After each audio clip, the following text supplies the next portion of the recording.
Joining me tonight, let's meet the panel. We've got comedian and part of the Problem podcast host, the legendary Dave Smith, and liberal radio talk show host and Fox News contributor Leslie Marshall is here. Rounding things out, JW Strategy's founding partner and host of the Jamie Weinstein Show. It is, in fact, Jamie Weinstein. Welcome, everyone.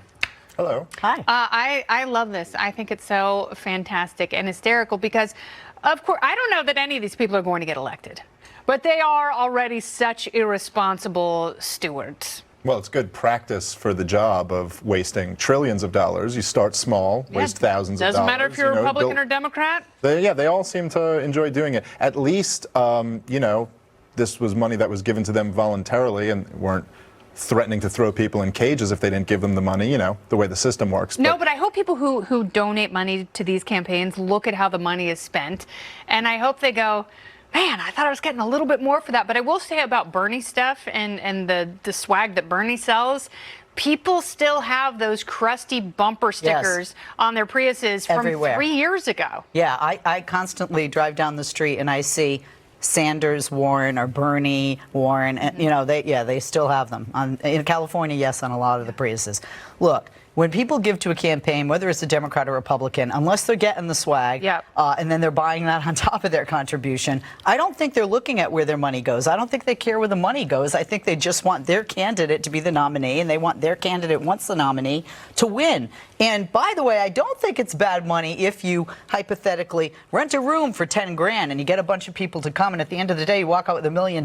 I would say that is a good amount of return that you get on your investment. 10 to 1. If we're doing the math correctly here. Don't do math with me, right? Poor Joe Biden. And I'm going to talk about Joe a little later in the show in the monologue because he's having some problems. One of them, of course, he spent $100,000 on an ad to roll out his campaign that he didn't even use. But the consultants made money, and that's all that really matters. In the end, what's the point? And are all these people just friends? Are these all like political cronies who have been through, they go through every cycle? And 23 of these people aren't going to make it. So what's the point? You get in the race, you get to fly in private jets for a little bit, you stay at nice hotels.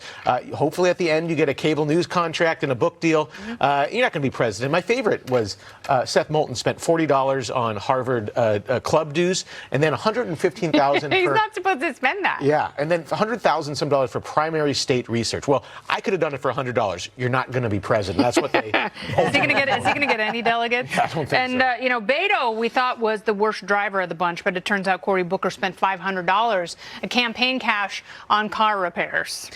Another thing, though, I think it's really just stupid either side to do this, because right now you have leaks. Right now you have so many people that are just looking for something. And these to are get you FEC on. filings. Yes, these are exactly. reporters going line by line in these FEC, these boring filings, and they try and bury some of this stuff, but it's all there. Well, look, of course you need staff, and of course you're going to have to take a private jet to get from LA to New York in the quickest amount of time. I get that, but some of these things that they're spending on, it's not just fiscally irresponsible. It's just not a good way to manage your money for your campaign, to use it because it's not helping you in your goal, which is to become the nominee. The one person I don't begrudge is John Delaney, because I don't think he gets a lot of campaign contributions, but he's filthy rich, and he's already put like 14 or 15 million of his own money here, so he spent $700 on a cake. Yeah, well, I love cake. I love gluten-free cake. I can't have the normal cake. I miss it terribly. It seems like he just wants to get away from his wife and eat cake. Like, that's basically what this whole thing is about. But yeah, spend your own money. Spend your own money, sure. Yeah, he's just gorging in the closet somewhere. Like, never. But you know about the bet, right? No. He bet me $10,000 he was going to lose. Oh, well, yeah. If I have to pay him $100,000 if he wins, I'm never going to have to pay that. I think you're safe. And then after we shook on it, he said that he was going to donate that money to charity. Oh. Yeah, the Bank of Me. Isn't that the Kennedy Foundation? That's absolutely right. Yes, the Kennedy Foundation. We invest in high-end women's shoes. 2020 candidates and Massachusetts Democrat Senator Elizabeth Warren, she doesn't just want tuition-free college. She also wants to cancel millions of Americans' existing student debt. And today she followed through on that campaign promise and officially introduced a bill alongside Congressman Jim Clyburn that would automatically cancel $50,000 in student loan debt for households making less than $100,000 a year, provide some kind of debt relief for 95% of borrowers and cancel debt fully for 75% of borrowers. That sounds great, right? Yeah, except for the pesky question of how she's going to pay for it all. The full price tag has yet to be determined, as with all these plans, but she's going to cover the cost, she says, with the new wealth confiscation tax on those who have more than $50 million in assets. So is she Robina Hood or the Sheriff of Nottingham? I will start with you because I think we're going about this whole thing in the wrong way, and we can't talk about it enough. You know, it's not the people who already went to college who can't afford the bill that they signed up for, knowing what they were getting into. It's the fact that colleges now have absolutely no need to shore up costs. They don't, and the price keeps going up astronomically. I think this really raises. Look, she's trying to win votes. It's promising everybody to. All the Democrats are doing that right now. But the question is, do we need? Is that what she's trying to do? Just get votes from young people? I think in part. Or older millennials who can't buy homes because they've got so much student loan I think debt? a lot of the stuff is, we'll give money here, there, and everywhere, and we have one small fix that's supposedly going to pay for it, but can't possibly. But I think the real larger question is to rethink higher education.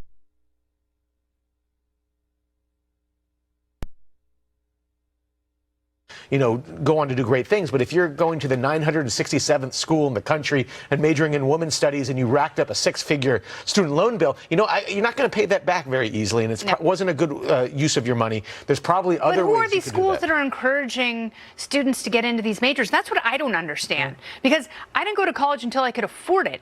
And then I got a scholarship, and my major has absolutely no bearing on practical life. But I wanted to go and study something I really wanted to study. I wouldn't have had any discipline, and I wouldn't have absorbed anything if I went when I was 18. Yeah, well, the whole thing's a big racket. I mean, I do have some sympathy for a lot of these kids who get into insane amounts of debt because it's a big racket between the government, the financial companies, and the universities. And the students are the ones who pay, the students and the parents, really. But I think it's also really profoundly unfair to bail people out. I mean, I'm 36. I know a lot of people at my age who were responsible and just finished paying off their student loans. So what do you do to that person who just did the right thing, paid off their student loans, and now everybody else just gets bailed out, the ones who were irresponsible and didn't pay off their loans?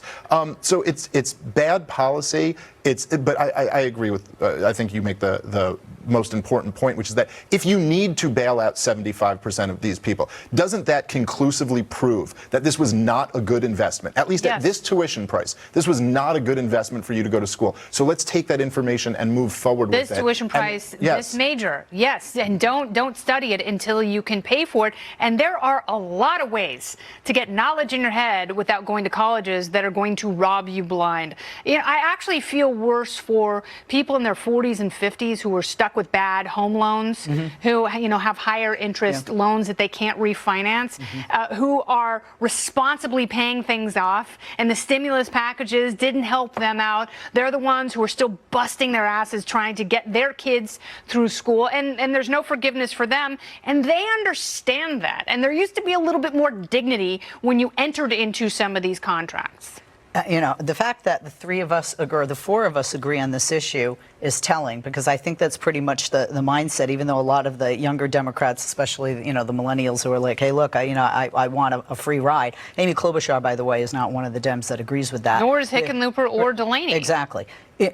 Look, this is an area of prevention. How do you prevent this? You had said, and I like what you said when you said, why are we talking about the people that already went to school and then they have this debt? They have this bill that they chose to incur. And I say this as somebody who worked five jobs to go to school. Absolutely. Went to a co-op school, went to a 5-year school, did co-op, so I went to school 3 months, worked 3 months, took out loans, took out grants, paid back the loans, took a long time. That's what I did, but I chose to go to that school.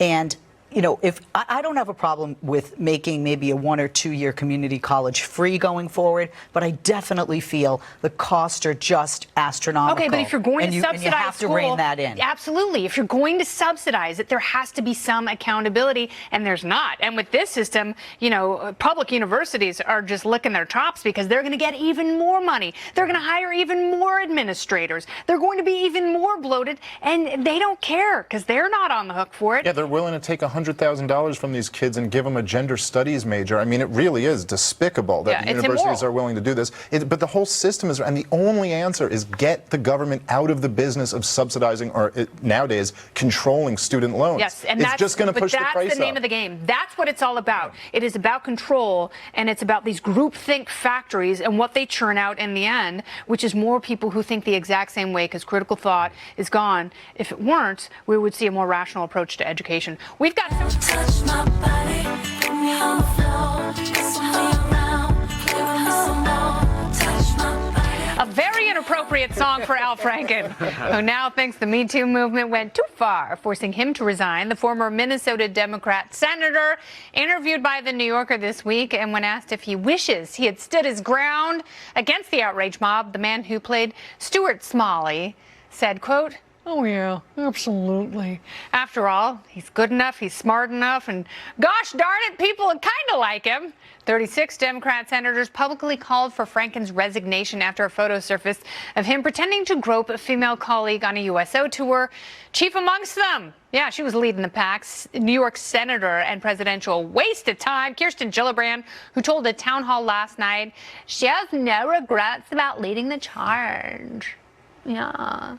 7 of the 36 senators who spoke out against Franken told The New Yorker they regretted doing it. So is Al Franken right to say he was wronged, or is he just fishing for another daily affirmation? The party panel has graciously returned. Dave Smith, Leslie Marshall, and Jamie Weinstein. Leslie, I will start with you because it's not just some of his male colleagues. There are, Heidi Heitkamp, Tammy Duckworth. There are women in the Senate who are like, yeah, I really wish we had let the ethics process play out. What do we know now that we didn't know then? Well, I think we know that if you wait it out, all sins can be forgiven and forgotten. We saw that in Virginia, did we not recently? Well, at the time, and the timing with the Me Too movement, Democrats especially, and especially female Democrats, who are pointing their fingers at people like Donald Trump, who basically, you shouldn't be running for president. You need to resign. You have so many accusations against you. He does have, continues to have more than Al Franken did, and worse accusations. There is some merit to people saying, maybe we should have waited out. Other people are also, what about the people that voted for him? Don't they have a say? They should have had a say. They should have been the deciders. Yeah. But at the timing of it, it did go fast, but it's the timing of it Democrats had to at that time based on their stance. So Kirsten Gillibrand is obviously going to be president. Do you think that Al Franken should move? Yeah, exactly. Do you think Al Franken should move to New York and get her seat?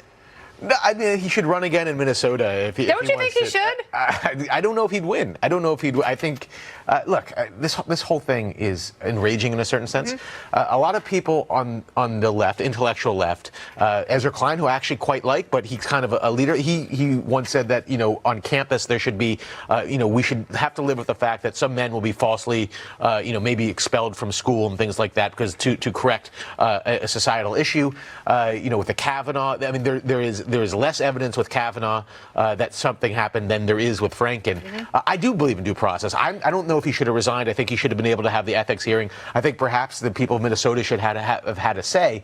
But the whole infrastructure for the last 2 years have been saying, if there is any accusation at all, almost, you're disqualified. And now people are realizing when perhaps maybe something unfair occurred, well, maybe we should rethink that. But now he's the victim of this purity test. Right. And they thought if we just purge people like this, then it gives us so much more ammunition against the president. And that's ultimately what this was about, and it's backfired. Well, right, and then you see, even with Kirsten Gillibrand, right, she had a complaint on her campaign staff about sexual harassment. It's like, it's a very difficult game when you start going down this any one allegation about anything. I believe her. It's also, that was Kirsten Gillibrand, which she said over and over and over again, except for the woman on her campaign staff who accused another campaign worker. Right, and there's never seemed, like in retrospect, we never kind of look back, we move on, like with Kavanaugh, for example. Okay, now we don't know exactly what happened with Dr. Ford, but there are 2 other accusations of rape that we know now were false. Like they've recanted, and no one seems to go like, none of the people leading that charge go, wow,